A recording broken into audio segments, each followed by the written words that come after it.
On April 21st, 2019, my grandmother turned 100 years old. To celebrate, I wanted to document her life, so inevitably when she does pass, her legacy can still live on. That legacy being a fantastic woman that not only survived during the harshest times of being Italian American, but also survived having a head tumor at the age of 8 that lost half her hearing, to living through the Great Depression, trying to raise kids, to almost losing her husband due to drafting in World War II. To a magnificent woman that shows even when you're at triple-digit age, you can still have this young and charismatic personality that carries your family onward, and still somehow drink more than their kids. But enough from me. This is her story. Her century-long story.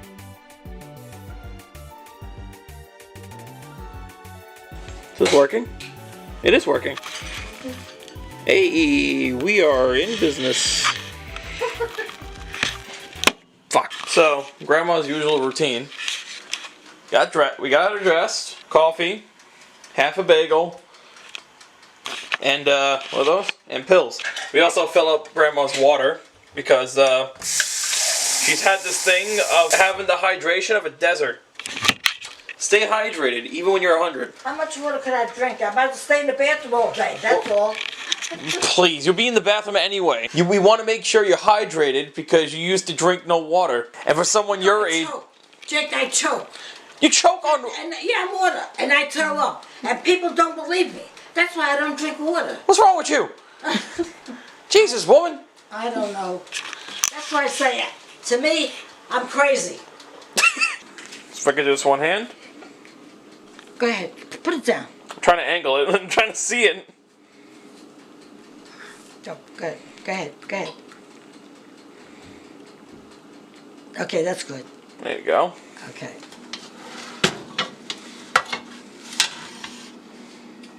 Skill and nutrition. There you go. Now you put your butter on, and you're all good, right? Mm-hmm. Yes. All right. This is breakfast. Good? That's good. Perfect. We did it. So, I want you to just look at the camera first, state your name, where you come from, and what age you are now. What do you want? It's right here at the camera. Now? Yeah, now. Okay. My name is Antoinette Inserra. I was born April 21st, 1919. I live at 121 Mulberry Street, New York City. So, first things first, where are your parents? What do they do? And when did they come to America? My parents were born in Italy, and they lived near a resort. My father was born in Bada. Bada, Italy? Yes, and my mother was born Trieste, Italy. Only my father came to America at first, before he brought my mother and sister here, because my sister Mary was born in Italy. She was the only one born in Italy. And he brought her here. And then after the family grew after that. What did great-grandpa do for a living? Well, he used to work for the city. He used to sweep the streets in the summer and just sweep the shovel in the winter. He was under the city worker, my father. That's all they had then. What did your mother do? Did she just stay in the house with the kids? Yeah, she used to have homework. They used to bring her to work just to sew suits. Men's suits. Just to sew buttons on them, seams and things like that. Homework they used to get. Bring it to her and they used to take it back from home. When was the time you guys finally moved to America? Well, I was already born in America. My father, I don't know what year, but he came to America, and then my mother came to America. Like I said, first he was getting established, and then he brought in my mother and my sister Mary and my other brother. That's it. And then we all wound up in America. And it was very rough, getting a job and doing things. Oh, it was very bad. But he managed. And then after that, my mother had 8 kids. Oh, God. You sure I look all right? Yeah, you look fine. This is year before. You know, it was a little... We got a few hairs out, but, you know, that'll be fine. It actually doesn't look that bad. For, like, what it is now. What happened? Was it broke? But We will come back after Aunt Sue, her daughter, will do it. She's always a hair girl. Thank you, Jay. And Mom, well, she does everything else. Alright, so let's go. Okay, thank you. Now, what are you putting on her hair at the moment? Is that just bleach or? Oh, cool. March 24th. It's hair dye, Oh, cream, concoction. concoction. Yes, it's a mixture of a couple of things. What were you- We're amateurs here at the Scotto household. Yes, we Or, are. I should say, Inserra household. You see, ladies, no matter how old you are, you do what you can to look pretty. That's right. Just don't do plastic surgery, you might kill you. No Botox. No Botox. Believe me, it shows. You know who you are. You doing your job, Jake? Yeah, I hope so. It's the only job I got right now. That's all right. I hope it's a good job. You look like the Wicked Witch of the West. Make some money. Look, she's gonna look beautiful after this. You see this? It's gonna turn into an angel. Don't take any pictures of me. Get out of here. Are you sure we're an Italian household? Because I see coleslaw, pastrami, and rye bread. No. We're Jewish. Today we're Jewish. Look at this. Show it off for me, Grandma. Look at that. Okay. My answer did a fantastic job. Yes, he does. And so, Good job. it's beautiful. You made me look beautiful. Mommy did the combing. Mom did the combing. Very good. All right, this is Beautiful. see what happens when a little bit of work does for her. Look at that. Okay. You look like you're 70. All right. You look like you're 70. Oh, okay. Thank you. I hope so. All right, that's done. Okay. So I thought I'd bring in this picture of all of your. Do you care to explain the order you guys want to coming about? First it was they married. Then it was Uncle Frank. Uncle Frank. Frank. And who was born after him? My brother Jimmy. Jimmy, okay. And then my sister Annie. And then, right. And then Okay. me. I came. And then my sister Lily. So you were considered like the second youngest, is that correct? Oh, yeah, maybe. She was Lily. Lily was the youngest. And Okay. then my brother Albert. Right. He was the baby of all of us. Of the whole 8 of us. So you were the 5th child out of the 8, is that correct? Probably. One, yes. That's, you figured that way, yes. Yeah. So what was life like during this time living with your parents and then 8 kids in the house? It must have been Very hard. Very hard. We had, to struggle as far as clothing and to feed us and everything. Everything was expensive. But then it got a little better, Everything was getting a little bit better. So we managed, we did what we can. My mother, if everybody needed shoes, my mother would buy a pair of shoes for one, and when he couldn't wear them anymore, the next one would get it, and so on. so it's hand-me-downs most of the Down time. the line. And that's it, as far as that goes anyway. But there was a lot of goings on around, there was like a depression, The Great Depression. yes, Yes. and there was a bread line, people looking for jobs and things like that. It was very bad at that time. What would you say about your living conditions? Was it like the worst ever? Were you able to be comfortable? Is it just It was good enough. It Good was enough? comfortable. We never missed anything. By any way, my mother always managed to get what we needed. The food, the clothing. As far as going out to have a good time, or movies, nothing. My mother couldn't do nothing like that. But she took care of us as far as feeding us and clothing and things like that. And that's it. And that's how we managed. after the Great Depression? Did any of you want to finding work during this time? Finally, yes. Work was starting to get. People were opening businesses and things, and they were getting jobs. So that was helping them a lot. Great grandma making shoes. You just made the slippers, you said? Yeah, we used to sell the slippers. They used to bring her all this homework. My mother couldn't travel.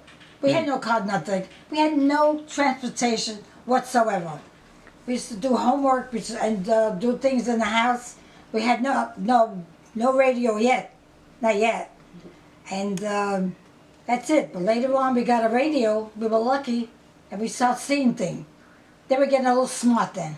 You're getting the information you needed. Yes, Which is that's very it. nice. That's it. So back to speaking of radio, I wanted to learn a little bit. People would like to know more about. I was hoping with you being out of 8th grade at that point and started working, were there any sort of like entertainment you guys started to do, like listening to music, going dancing? Oh, we had. What was it kind of, what was like the main things? Radio had things on, you know, that we were to look Yeah. at. Yeah, they had programs like that. Don't ask me what they were. But radio was everything for us. We never had television, forget about it. That didn't come until Robert was born. So we won't go that far. The other question is, what was fashion like in the day? Was it just a bunch of, was it always just hand-me-downs, or did you get a few bucks in your pocket to get like nice leggings we or something? managed a few bucks, we managed, and we get something that we needed, you know, to look nice, you know what I mean? Is it true that your sister Lily actually used to make your clothes for you back in the She day? made all my clothes, Jake, oh my God. She was unbelievable. She made me a taffeta suit, a jacket and skirt. Really? Then she made me a wool suit. She made with a flared skirt, and she made the top, they used to call a monkey jacket. They used to have 3/4 sleeves. The monkey used to cut 3/4 sleeve. So she made a suit like that for me. She made me dresses. Oh my God. I got a picture of that dress, too bad I couldn't find it. She made dresses. I have beautiful clothes. She made me a birthday dress. It was pink and light blue. Oh my God. I wish I would have kept these clothes. Yeah. You know, I was gonna say, it's not gonna be buried in the closet in the apartment now, as far as I'm concerned. Oh my God. Beautiful. She was a good sewer. Mom was telling me before about your sister Lily and your mother. Do you like to explain what happened? My mother, she used to worry too much. She's always, her brain, she always worried. It was never enough for money to come in the house to pay the bills. And she'd always worry. That she used to get headaches. She used to get these bad headaches. That she had a stroke. High blood pressure is the cause of death? She had high blood pressure. She never wanted to go to the doctor. Another one. She never wanted to go to the doctor to get examined. He would have gave her something to lower the pressure, but she don't know. She don't want nothing. She don't want us to spend money on her at all. With that said, what happened to the sister? My sister, Lily, she still lived with me, okay. And she got very sick. She used to work in a factory. We used to sew blouses, put buttons on the blouses. It was very damp there. And she'd always be coughing and coughing and coughing, always with the cold. And I'd always ask her, Lily, why are you coughing? Is there anything wrong? She said, just I got a tickle. There was no tickle. So we had her examined. They had some kind of a van where you get examined for any things that are wrong with you. It's like a pickup doctor. Yes. So they went ahead and they examined us for tuberculosis.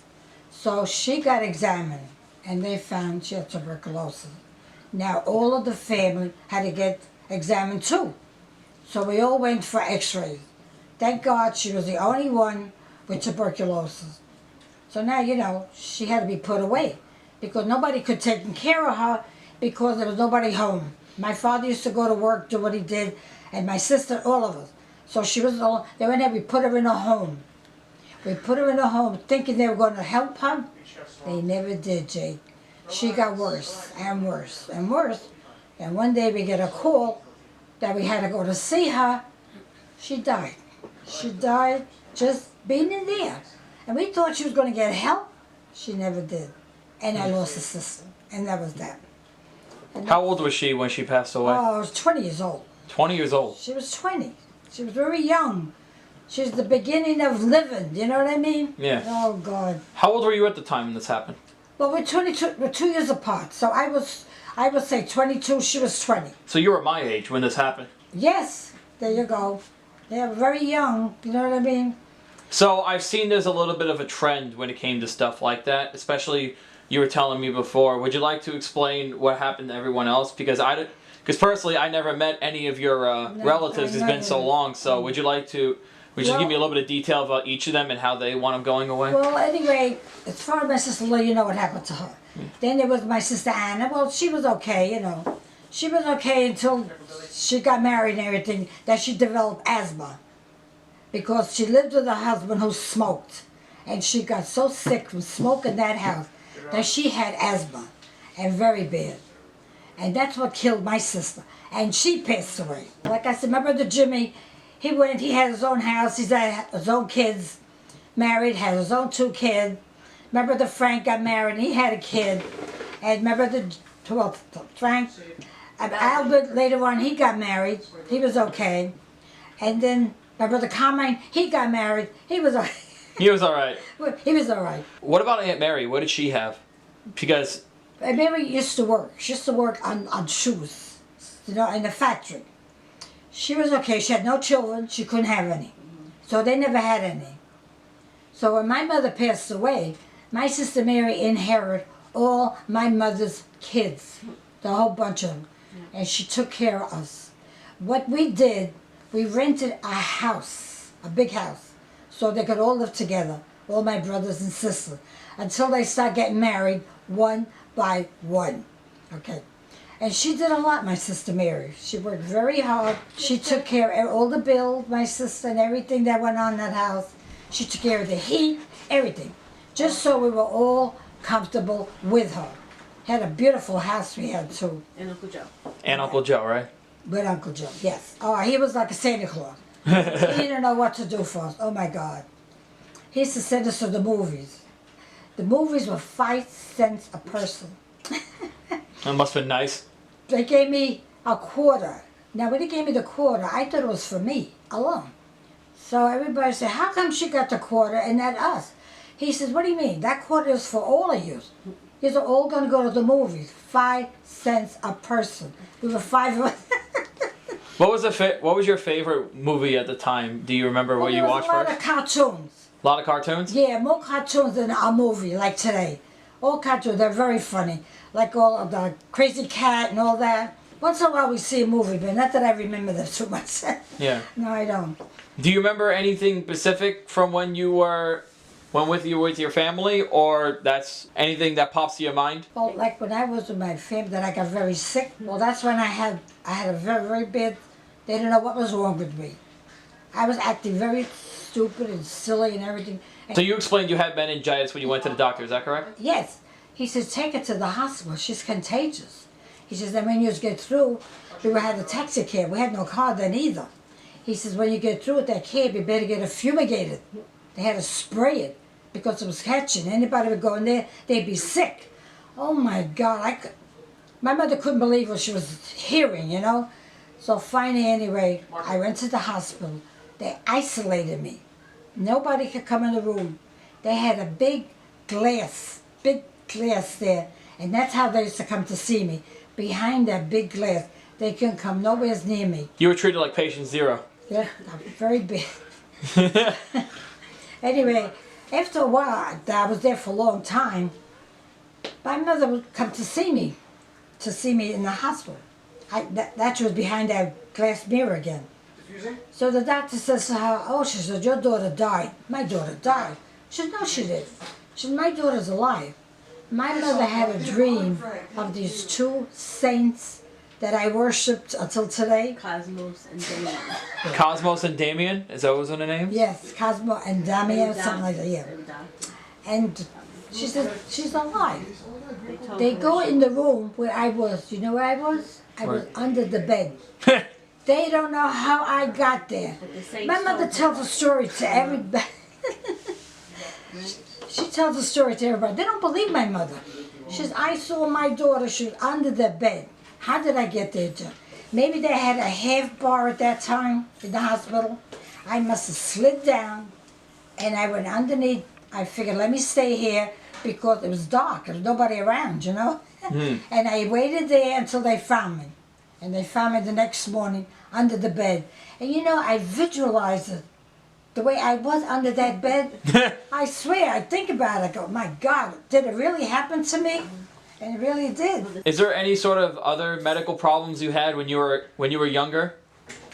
Well, I was operating my ear. That was another story. They say when you get meningitis, it affects your ear. So one night, my mother, she looked at me, she says to me, I had a big swelling over here. She says to me, does that hurt you? I didn't even know it was there, because my hair was long, covered, you know.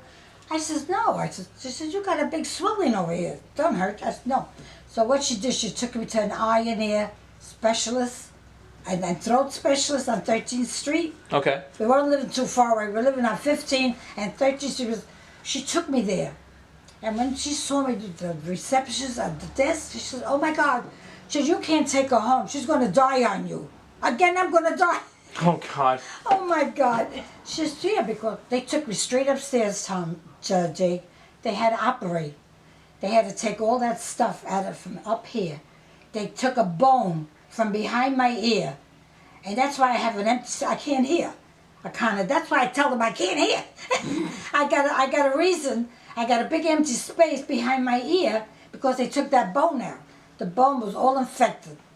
And after that, they took care. I had my head bandaged up like this. Oh my God. I scared myself when I looked in the mirror. Anyway, every day they'll take less and less and less. And finally, they put just a piece of tape. And then finally, I took that off. So he says, you're all right. It's all healed up. You got nothing to worry about. And that was another time. I'm telling you, I'm almost dying. No, well, you're alive. Well, you're here and alive now. Yeah, So. my God, look at that. I'm around all these people. And I go to myself, oh, look at this. How many times I died. I even told Diana the story of me. She goes to your mother. She goes, you better watch it next time she really dies. You better make sure. Oh God. You better, oh my God. That's crazy, Jake. That's why I say, I don't know, my mother calls me the miracle baby. And you always have everything, but you come out of it. The ear, the meningitis. Then I had pneumonia, but that's nothing. That you get, anybody gets that. But that goes away after a while. But this is it. And I go, I'm alive today, And I thank God with everything around me. What else could I ask for? So what are you doing over here? You just making the shapes? I'm You making the shape, yes. I'm putting them on the dough to make the shape so we could cook them. And Yep. then after they're cooked, then we decorate them. We put all some kind of ornaments on them, okay? This is your recipe? Yes. This goes way back to my mother. So then we take these off here and we put them here. And we put a little spritz on them and put them on the cookie sheet. So does Mom know the recipe? Yes, I do have it written down. Oh, okay. It's The brown sugar recipe I have. Hi, I'm Mom. That's Mom. The brown She's considered the caretaker for Grandma. And I'll probably ask questions about that later. Yes. Yes, I have all Grandma's recipes. We will be passing them down To me. to you and your brothers, whoever else. Well, Do you really think they're gonna make them? No, but maybe their possibly future wives might. But we do have Jennifer, who is, Grandma's Yeah. granddaughter. She makes all She the makes them cookies. too. She Yes. makes them too. She makes literally everything. She comes. Yes.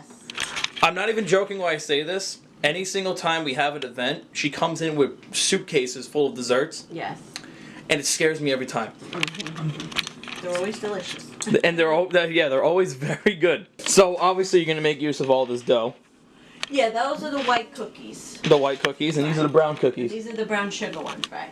And then after we're gonna make the ones that we fry, and then we roll the chocolate in them. How many years been doing this? I know, but you usually make the dough on your own. This is only the first time that I've been actually helping you make the dough. Before she turned 100, Yeah. she was making every single cookie, Yeah. and she's been, and this has been how long now? It was just this last Easter, no, Thanksgiving, that I actually made the dough and rolled it. Yes. That's because the day before she rolled out dough to make her other cookies.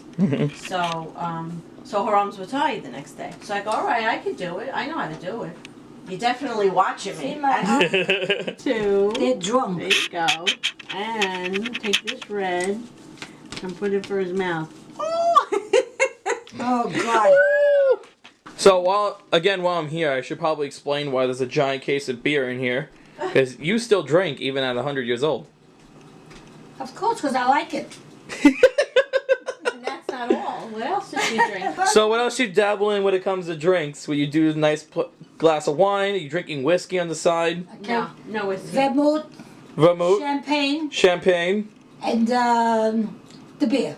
the beer, and the white, the rosé wine. the rosé. Okay. So people might go crazy about this because they say you're gonna slowly die, but you've been drinking almost every single day, but not to the point of getting wasted. I've been drinking. It's all my father's fault. He used to buy us pitchers of beer because we had a bar on the corner where we lived. Okay. So I used to bring a pitcher of beer all the time. We loved it. And from then on, I started drinking the beer. But that beer was from the tap, Jake. Oh. Oh my God, was that delicious. And I loved it. And we all drank And it. how old were you when you started drinking beer? I had to be 14, Oh 15. my goodness. Yeah. Grandpa. Grandma's a savage. Grandpa. My father was going to go to jail because I of So what are you making now? finishing the sugar cookies. Okay. See, now I'm making just straight with no shapes. Okay. That's where we get rid of that last part of the dough. Okay. And then we start with the white. The white we'll do all shaped, and then Sure. towards the end, we do the long thing. That's it. Grab one of these. Grab the heart one, because I love her.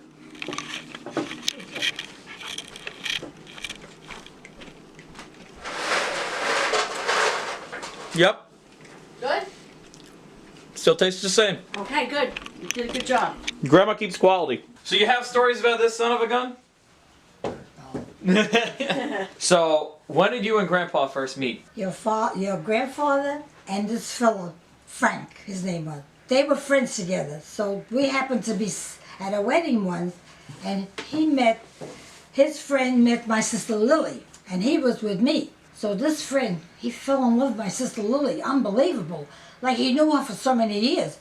He couldn't get over her. He had to see her. He wanted to see her again. He liked her, blah, blah, blah. And that went on. So she went out with this guy, Frankie, and he had to tag along because my father said, this Lily can't go out with this guy unless you go out with him together, the four of us. I guess it was always a double date, huh? Yes, and that was a double date. So I went out with him a lot. But he wasn't one to commit. He didn't want nothing to do. He says, I see you now. I don't know when I'll see you again. That's okay. I didn't care. So we didn't get to see us for a while. But him, this fellow Frankie, he had to see my sister. Oh my God. He used to always ask his sister, can I see Lily again? Can I see? I'm telling you, he was fascinated with her, unbelievable. But then, after my sister Lily got sick and she died, he was in the army. This friend of his, he recruited in the army because she was in a hospital that she was, the thing here that she had. So he said he couldn't see her like that, so he left, he went in the army. So now while he was in the army, my sister Lily got very sick, she passed away. Now we had to let him know through the Red Cross that's how she passed away, and he had to be there. Mm-hmm. He came, you had to see him. He didn't know what he wanted to do. And that coffin, what he was doing, he couldn't believe it. He left her alive. And when he came to see her, he saw her laid up and he couldn't believe it. He was so sick over it until that's it. And I stopped seeing him, and that's it. And I never got to see him. But my husband, he kept thinking to come to see me. He knew what I went through with my sister. He says, let me go see her. He'd come once in a while. He used to work, we used to go out like on a Saturday. Sunday, he can't go out because he used to get up early on a Monday because he had a laundry job. He used to pick up laundry bundles for people, Okay. have them clean in the laundry, and then bring them back to them. So that's what he used to do. So he used to go home early. I kept seeing him, but like I said, after a while, he stopped. He didn't want to see me. He didn't want the commitment to keep seeing me. I said, okay. He went away. I didn't see him for about 6 months. So after 6 months, he come around. He says to my girlfriend, you think you could fix me up with Ann again? He used to call me Ann. Ann again? She says, well, I'll try. So anyway, he did. I met him in the movies, and I started seeing him. And I started seeing him from then on and off, until after we got serious. Then he went in the army. He was away for 6 months. Then he started feeling lonely, like he wanted somebody or something. This is the way I put it, I don't know. So when he come back, he says to me, it's all right if we get engaged. Oh. I couldn't believe it. What, the army made you change your mind? So I wanted to dive a little bit deeper with Grandpa, because you told me before that he wasn't actually fit to be part of the army. Is that true, or? What do you mean? He had to be drafted. He had to be drafted back because of some medical condition, or? He was bad. The war was going on. He would have been shipped up front. If he stayed in it, he would have been shipped up front. So he has a doctor who's an uncle. Okay. So he's got a bad eardrum. your grandfather. He had a bad ear. So naturally he put out the certificate, the doctor. He cannot go up front. So he didn't. So he had an actual medical condition. Yes, he did. He had a bad eardrum, something like that he had anyway. So he didn't go up front. He was lucky. Because his whole regiment, they all went up front. He was lucky that he was pulled out. Otherwise he would have been up. He wouldn't have been here. I wouldn't even talk about it. Did you know anything about his division, where he would have gone if he were part of the army? Well, he would have gone and that's it. Whatever happened would have happened. What could have? You know what I mean? Do you know where he was stationed? Yeah. Where was it? He was in North Carolina. North Carolina. Yeah, stationed there. And then from there he went to South Carolina. And then from there he came home. After 6 months they discharged him. He was no use in the army. They sent him home.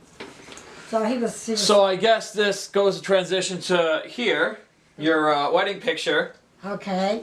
So I got engaged in February in 1942, and then in 1944, December 8, 1944, we got married. So after you got married, Where'd you live? where did you live? We lived Your family in, now, etc. We lived in a three-room apartment. I had, what's his name? Carmine first. I had Carmine, and right after that, 2 years later, I had Susan. So I had 2 babies right away. Where did you guys live in the apartment? What street? It's just a little house. A house with 3 rooms that she was renting. This old bat that she was anyway. We will go through that. Yeah, I lived there for a while. But she never gave me heat. And I had 2 kids. I had them both in my room, my bedroom. I had her in the little crib, and I had Carmine in the big crib. Because I had no room. I didn't have 3 rooms.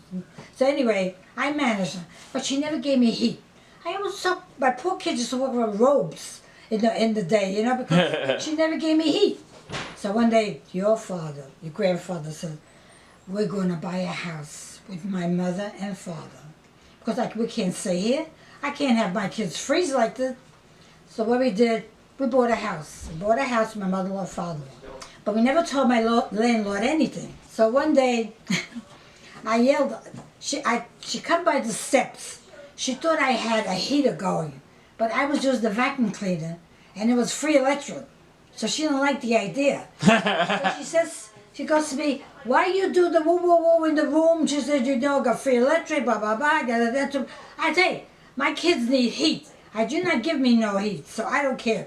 I went ahead. I had a boot on the floor, on the steps that the kids take off the boot. I threw it at her. She was calling me all kinds of names because of what I did. I said, yeah. I went ahead, bing, and I threw it at her. Well, she went ahead, she told her husband. So her husband told my husband. So my husband knew we were buying a house, so he never told them anything yet. So he went in and he called the husband on the side. He said, look, I don't want to tell you yet. He said, but we bought a house. He said, I don't want to tell you until I was sure. But we can't live here. Your wife never gives us heat. My kids are freezing.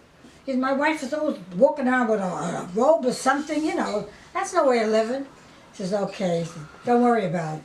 He said, all right, good luck to you and blah, blah, blah. You know, I couldn't have a refrigerator.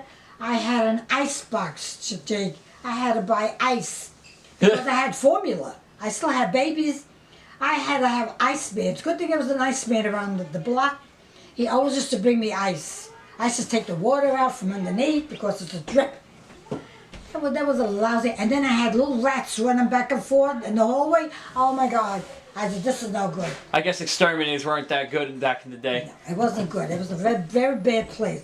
And she always lived down in the basement, sure, because she had the heat there. She didn't live upstairs like. So one day she didn't believe that we had these little guys running around.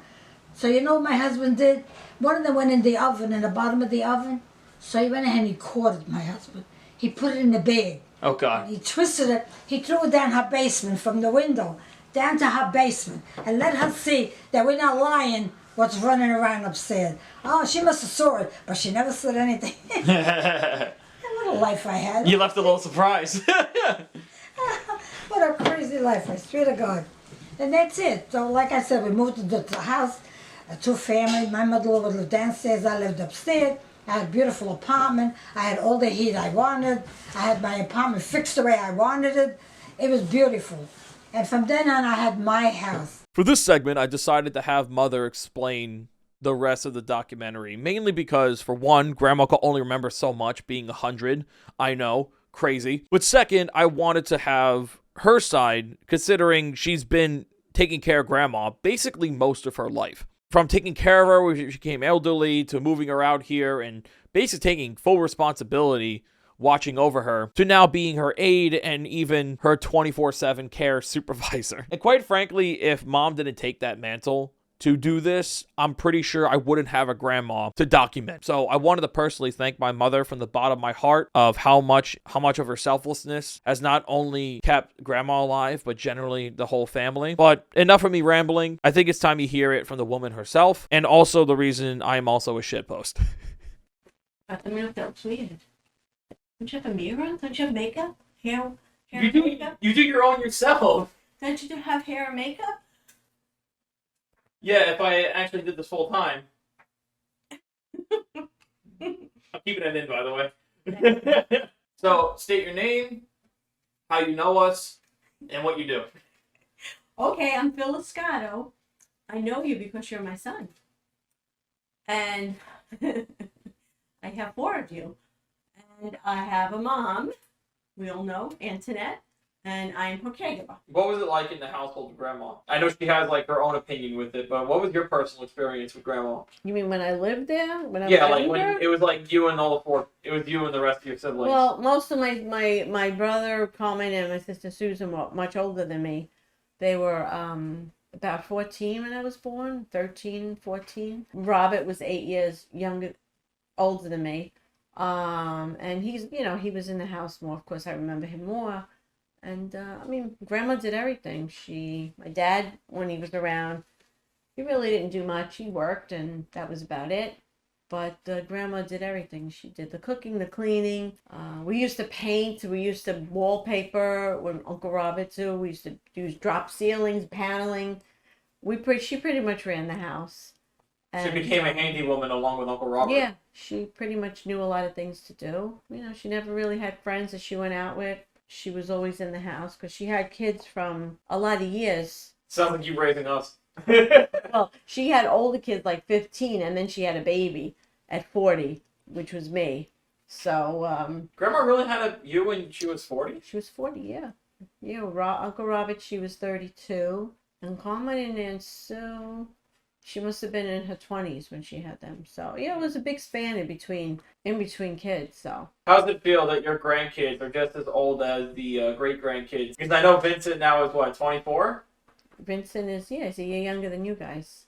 Yeah, he's going to be turning 25 this year. That's my great-nephew. Yeah, and we're... Vincent. And us being the guy managing this damn video is going to be turning 26. 26, yeah, because I was the younger one, When I was born in, Sue was, like I said, 14, and I don't remember too much. I remember when she was young, she used to take me out, places, and I think I don't know if I was with her when she met Uncle Dave. I'm not sure. I gotta ask her. And Uncle Carmine used to take me to his girlfriend Barbara's house on a Sunday in his Cadillac. I remember that. Yeah, so not too many, only because I was so little. I was only 7. When Aunt Sue got married, I was 7, and when Uncle Carmine got married, I was 8. So they were out of the house pretty much. Right during your childhood. It was just Uncle Robert and I, really. People mentioned about the traditional Italian household, and you guys living in Brooklyn, especially. Mm-hmm. Yeah. What was it like neighborhood-wise when you guys were hanging out? Was it just like pizzerias on every block, just like we saw before? Or? She just had to go up to Avenue U, and she had everything. She had a laundromat, she had a bank, she had a bar if she wanted. She had a funeral parlor, unfortunately, on the corner, a post office. She did everything. All she had to do was go up to the corner, and that block had everything she needed, to do, which was good. And she was able to do it until her, until her late 80s, I think. I don't remember when she stopped. I think when I met Daddy, and that was in 1987. And I think that's when I pretty much started, because now I had a car, and I would, I would do all the shopping, ShopRite, and I'd bring it back home. But before that, she did everything herself. Grandpa never really took her shopping. She did everything herself. One block up, and she had everything she needed to buy. And so it was convenient for her. But as she got older, she was wind up in the house, and she wound up being alone because her sister died, then her brother died, and it was just her in that big house. So that was rough. But she wasn't ready to move, and I wasn't going to force her to come. She didn't want to live in the apartment we had. She just says never live with family because she had a lot of problems with her family and my father's family. I mean, she basically lived with almost everyone in the house, no? Especially when you guys were... Well, little, yeah, my father's family was there. My grandmother and grandfather lived there. And then one or two of his sisters came to live. And they did the basement over. And then Aunt Anna lived upstairs. She moved up there. And then Uncle Tony, who passed away not too long after they moved there. And then Aunt Mary, Aunt Mary had her own place. Then Uncle Carmine moved in, her brother Carmine, and he lived upstairs with his sister Anna. And then all of a sudden they were all gone. A lot of people died young, even though she's 104. I mean, my Aunt Anna was, I think she was in her 80s. Oh wait, she died the year James was born in 95, I think. So, I don't even know. She was 2 years older than my mom, than Grandma.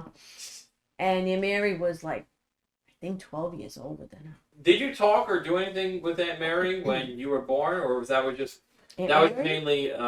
Yeah, no, we were very close. When I was young, it was mostly my mother's family. Mary she was my godmother. So she was always every Sunday she'd come over and we'd have an early dinner, and then we'd have cold cuts. Sometimes she'd make pizza. So my mother's family was very much involved in my life when I was young. My father's family, not too much at all. So unfortunately, I was 10 when my last grandparent died. My mother's father, I was a baby. I was 1.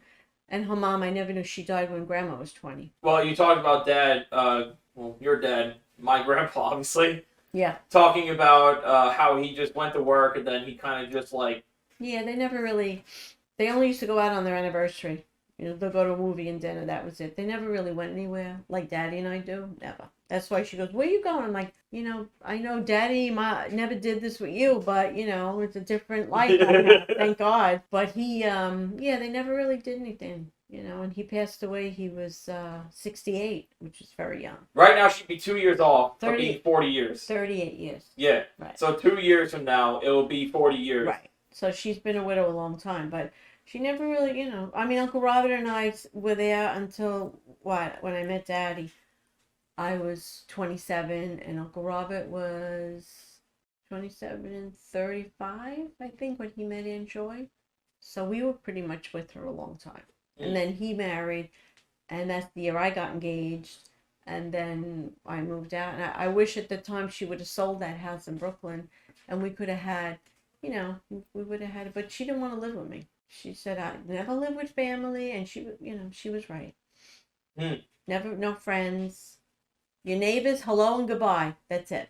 Don't get friendly with your neighbors, because then they want to come in, they want to have coffee. I just think Grandma made me social. Yeah, I think she was. You know what it was? Because she was raising children from when she was 20.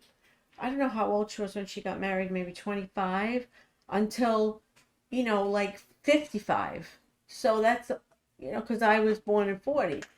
So that was a long stretch, and she never had time for it. For this segment, I decided to ask everyone in the family what their first thoughts of Grandma.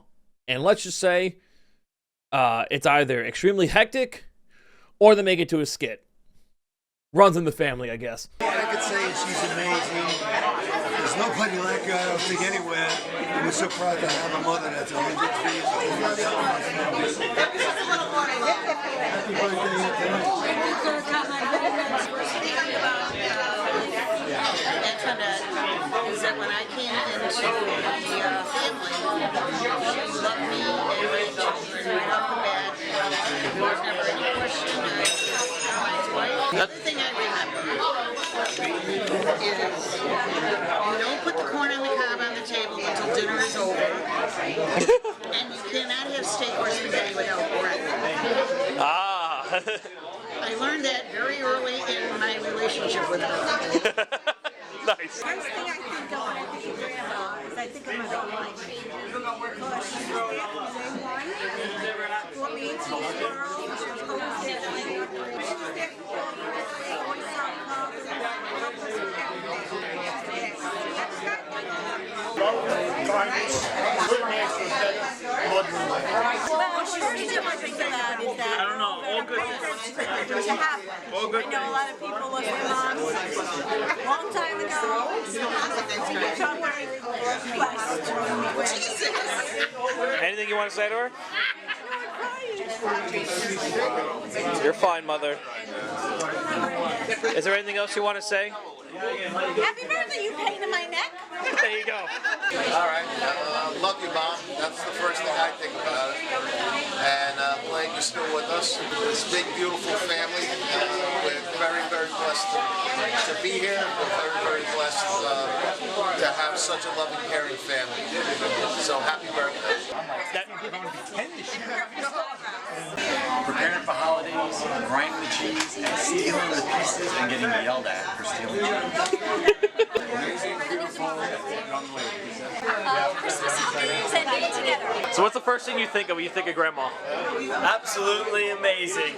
You're not 103, you're always young. Because you have the same spirit as one. Perfect. All right, first thing you thought of, go. First thing I think of when I think of my grandmother is wisdom. She's one of the smartest ladies I ever met.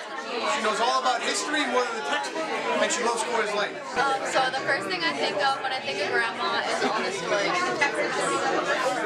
What about you, Amanda? First thing I think of is like family and all of us like coming together. I think of Grandma Antoinette. I think of how smart she is. She always tells me that she's smarter than me. There you go. The first thing that I think of when I think of Grandma is sunshine and happiness and just full of joy. Amazing. What about you, Rob? Loving. Loving? Nick? Do I look good? You look fine. Mr. Financial Advisor. Oh my God. That's recorded, by the way. Go. I think she's a real life superhero. Grandma, you're the glue that holds the family together. Everything's invisible. Alright, so the first thing I think of when I think of Grandma Ann was light. Perfect. And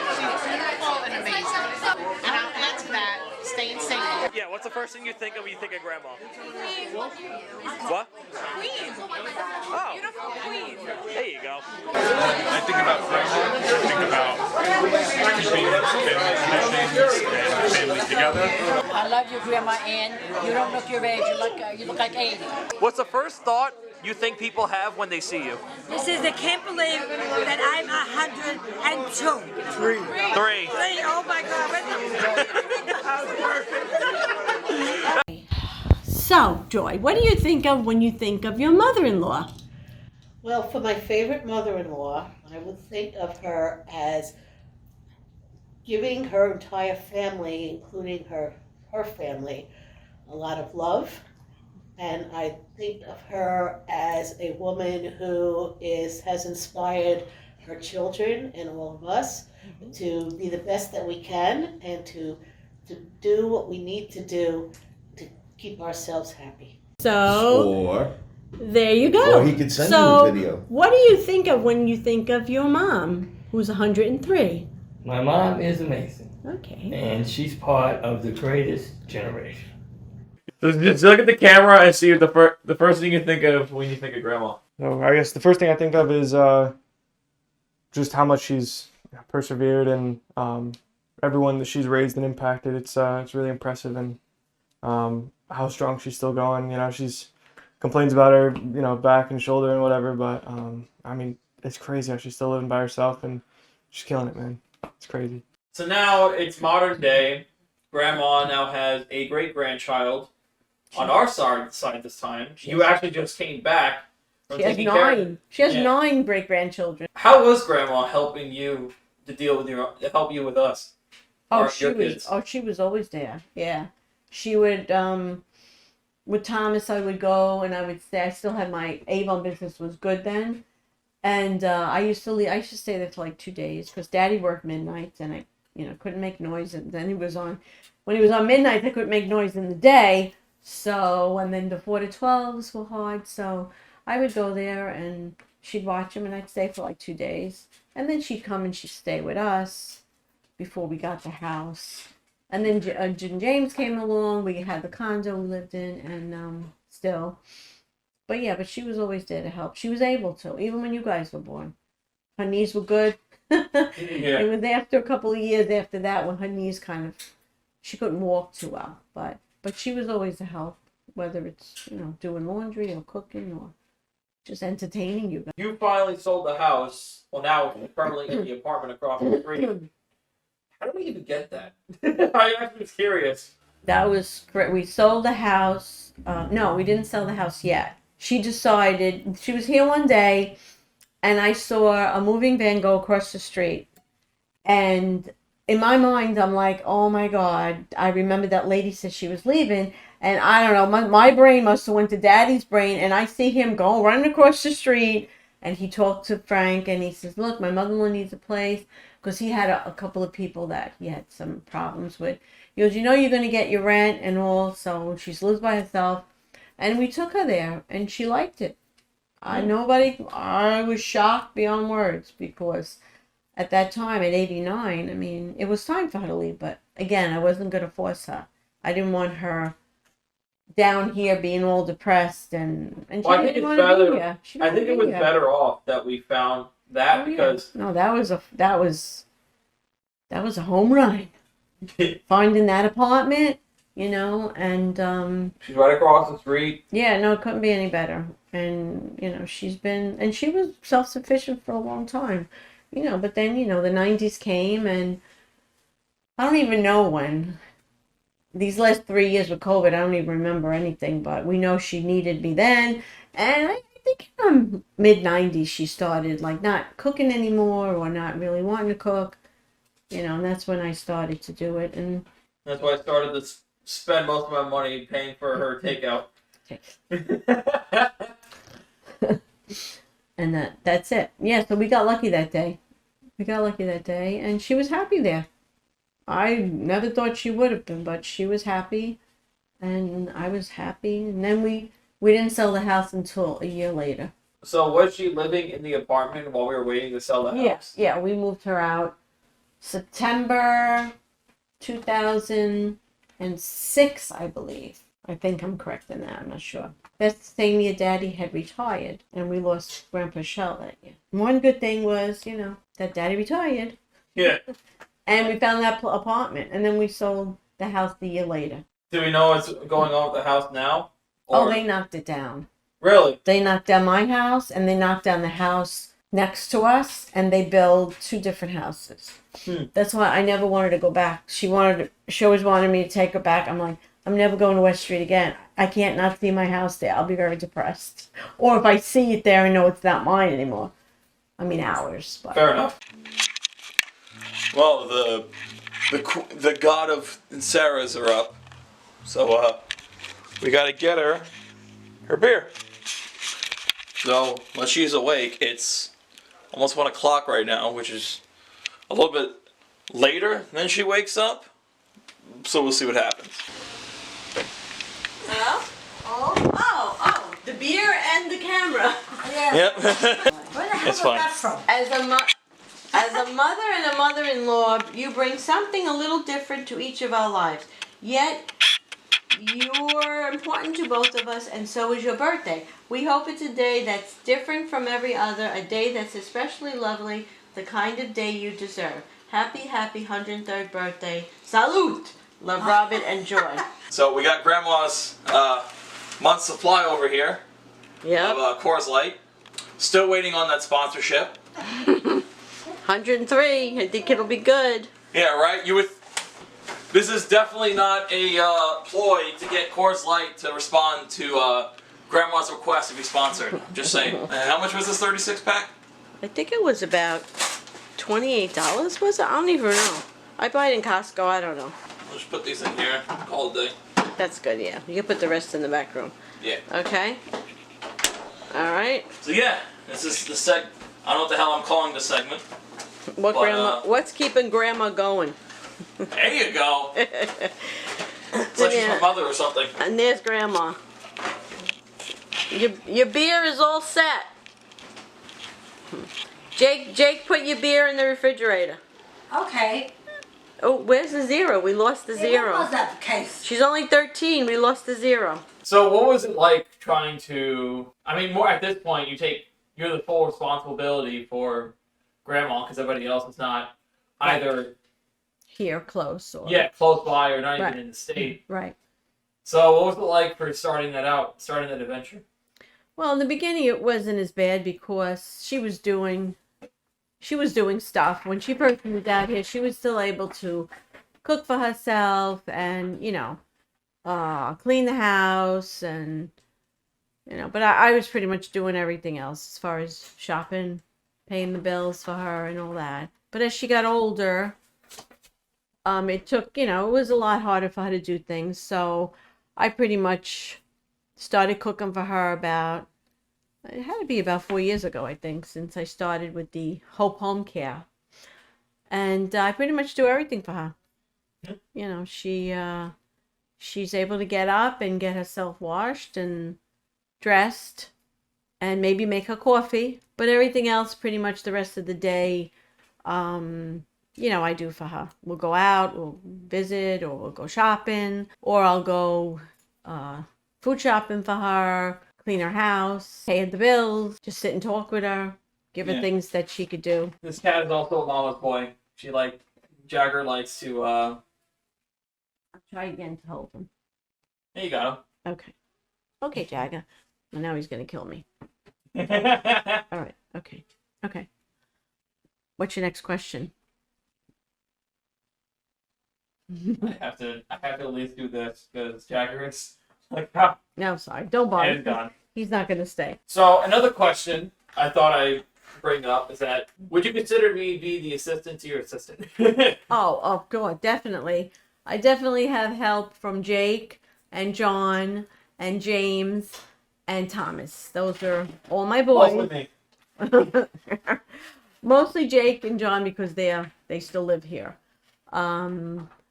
Jake will go sometimes make her breakfast when she's getting up and she's like, ah. And he'll go over and he'll be like, all right, Grandma, I got breakfast. And, they bring her dinner or they go sit and talk with her if I'm not home. So I wanted to elaborate you being the caretaker. What did you want to find in this program anyway? Because I don't think you ever told me. I don't know. Somebody told me about it like a couple of years before I actually looked into it. And I was like, you mean you're going to pay me for doing what I've been doing for the past 10 years, pretty much since she moved out here? And then I looked into it and I went to Hope Home Care and they were very good. They did everything for me. They got grandma. Well, my mom you have to be on Medicaid to get this program. Mm-hmm. And she was. And they helped me with the paperwork and and I signed up, and my husband, John, also signed up. So they gave her 31 and a half hours that I'm only supposed to be there, which is kind of silly since she's, always 100. She was pretty much almost 100, I think, or 99 at the time. But, but whatever. It's found money for me because, I'm doing it anyway. We had to evacuate Grandma upstate, and you told me those were one of the most stressful months of your life. For sure. Well, you mind, if you want to, can you give us a little insight of what was your thought process during that time? Well, I didn't want to go. I thought Daddy was crazy. I'm like, what do you mean I have to take her away? I said, what? I don't drive long distances. I was a wreck, but he was like, it's really getting bad. He goes, maybe it'll just be for 2 weeks. Ended up being like almost 3 months. So I wind up, I got myself together and I took it because the news just scared you to death. So we went. About 2 weeks later, I started with fever, and guess what? I had COVID. So I brought it with me, which was very stressful. I mean, for myself, I was scared for myself too, because I was having trouble breathing sometimes, and it was a horrible experience. But we're very fortunate that, we made it. But 10 days after I got it, Grandma got it. She got it really bad. She didn't eat for like weeks. She got so skinny. I actually took pictures of her, but I deleted them because I just couldn't look at them. She only ate crackers and Gatorade for like 3 weeks. But you know, Daddy came up with the first night when I told him I had fever. I'm like, no, wait, maybe it's not. Maybe I'm just sweating, and I'll call you later. I wake up, I'm making her coffee, and there he is on the deck. So it was, you know, it was hard. It was horrible. It was a horrible time, worrying for myself. And then when she got it, you know, I was scared to death that she was going to have problems breathing. I'm like, I can't take her to the hospital. I'm not going to leave her there alone. And they weren't going to let me stay. Like I said, we were very lucky. It took her about 6 to 8 weeks to really get through it. And that's why I stayed out there a little bit longer. Just You didn't even tell us about it either. You only told us about it like a week later. I told you when I didn't want to tell you when I got sick either. I didn't want you to worry. But when she got sick, I didn't need all that extra grief on me, worrying about you guys, worrying about her. Thomas, so I'm going to come up. I'm like, you're not coming anywhere because you can't come in the house. But like I said, it took her like 6 to 8 weeks to get better. And then we came home, and then she was fine. She was, you know, she bounced back. Not only that, she also got it again a year later, and then she was fine afterwards. Yeah, she got it like last January of 21 or 22? 22. I remember it was like way later, though. I don't know why. It was when you got it again. Yeah. Right. And then she got it again, and I didn't get it. You had gotten it, then Johnny had, then Thomas got it because he told me, don't go near her, he wound up getting it because whatever, it was crazy thing, but it wasn't, I took it for the COVID antibodies, and that seemed to help. At that time when we took her to that, I felt like that made her more like off-putted than the actual COVID itself. Yeah, but those, you know, those COVID antibodies helped her, so. For those that want to do the same things that you are, taking care of their grandparents or just their parents, is there any advice you would give to them? Well, I mean, if they want the program to get paid for it, the person has to be on Medicaid, not Medicare and Medicaid, or just Medicaid. That's how you qualify. Would you think Grandma would survive being in a retirement home compared to? I don't know. Although her sister Mary, she went in, she survived 7 years in the nursing home. She was 103 when she passed. And I mean, we go see her, but you know, it's never enough when someone's alone in a nursing home. But I don't know. Honestly, I don't know. I would think the opposite would happen because we've seen what being stuck in a nursing home has done to people. Well, and then with COVID, you know, that was made it even worse.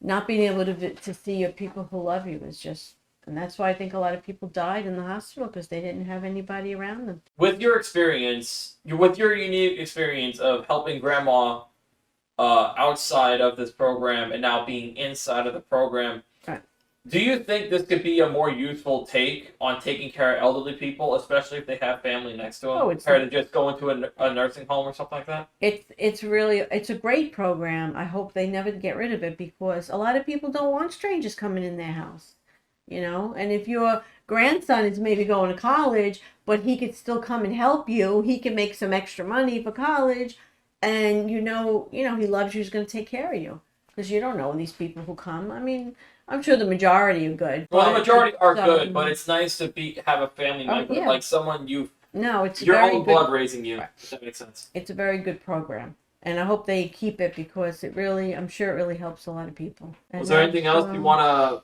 to pitch in, say to Grandma directly, or just to the people that are watching right now? Oh well, you know, it's quite an experience, and I mean, I know a lot of people don't have their moms, so.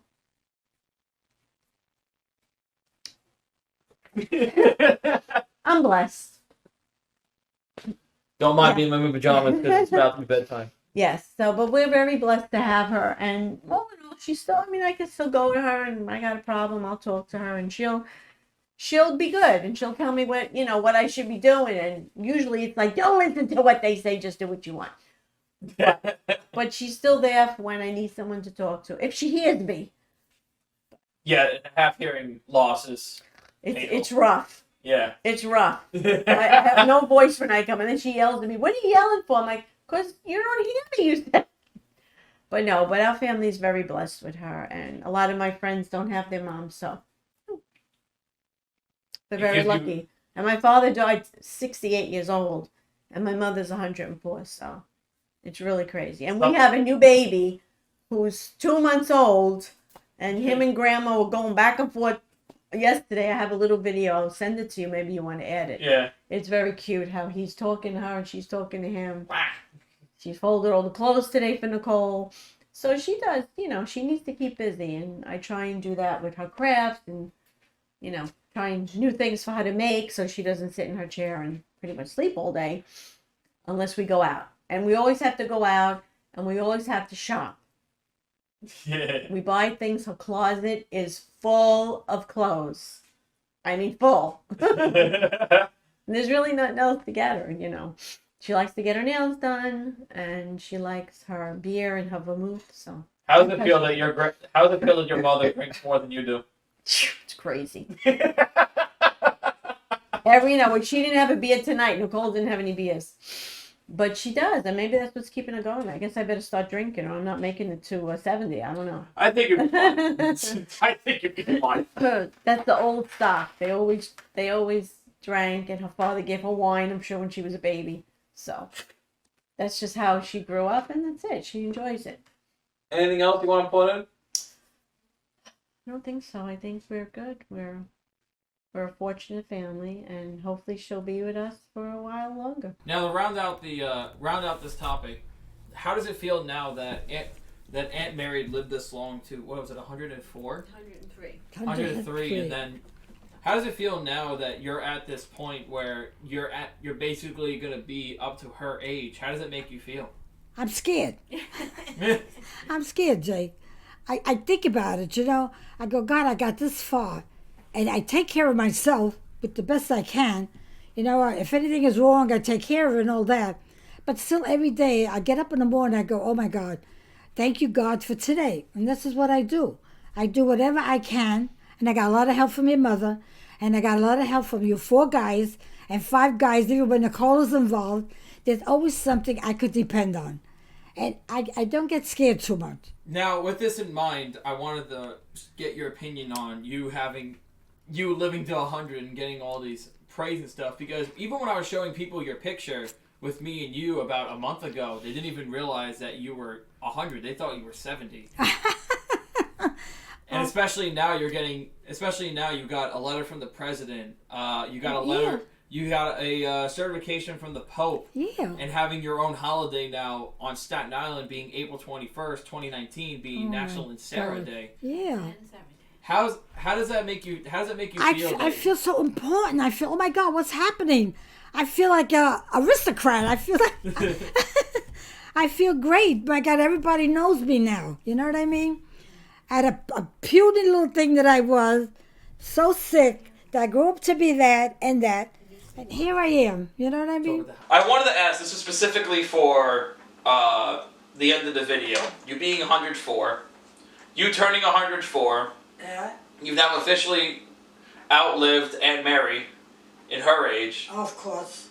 So with that experience in hand, do you have advice? You can even look at the camera over there. Do you have advice for anyone? Well, advice is to take care of yourself, and you get to be a good age. And a good, healthy one. And that's all I can tell you. So, I think that's going to be it. Okay. Thank you, Grandma, for doing this. Oh, you're very welcome. I do really, God, I think I'm crazy or something. Look, please, I'm the one staring at the camera the whole time. You know how crazy I get? No, I'm not, no. No, I mean me. No, I don't think so. Why? You know how... I'm making glasses. You got something like I have.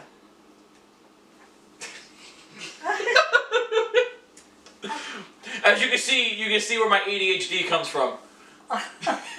Anything else you want to say before we end it? No, I don't think so. I thank you very much for my interview, and I hope you make some money. I'm keeping that in. Get that got it in, okay? I love you. Oh, I love you too. Anytime, Jake. I'm available to you. I am here. And we're gonna make sure you stay here. Okay. Have a good one. Jagger's still looking for ants. And then I'm going to pick up my cat and say, good night, we're going upstairs now to watch TV. Signing off. No more ants for you, crazy. You did eat that one. But you won't eat the cat food, but you're eating ants.